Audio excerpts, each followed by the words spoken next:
স্বাগত কোচিং সেন্টারের এই দাদা পরিমাণ দাদা খুবই উৎসাহী লোক। উনি আমার কবিতা লেখার উদ্দেশ্য উনি একটু অনেক কিছু করেছেন। উনি যে আমার কয়েকটা গান প্রথমে শুনেছিল, শুনে দাদা আমাকে এতইটাই যে করেছে যে বললো, দাদা উৎসাহ দিল, দাদা বলছে যে তুমি একটু তোমার গান হবে, তুমি লেখো না বলি ভাই।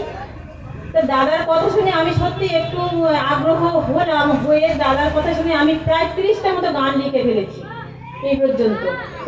মানে সপ্তাহ 3-এর মধ্যে আমি 30টা মতো গান লিখে ফেলেছি। আর দাদা সত্যি আমি যে দাদার কাছ থেকে এতটাই উৎসাহ পেয়েছি, খুব দাদাকে অনেক ধন্যবাদ। তা আমি একটা কবিতা, আমার লেখা ছোট ছোট মতো কবিতা একটা বলছি স্বাধীনতা দিবসে। ভারত শ্মশান হয়ে গেল দেখো, চারিদিক হাহাকারে, তিলে তিলে গাঁথা মাল্যখানি ছিঁড়ে দিল হেঁচকাটানি। জানা অজানা কত বিপ্লবী দিল যে তাদের প্রাণ, মহাপ্রলয়ের মুখে করল যে তারা, করল না পিছুটান। নমস্কার।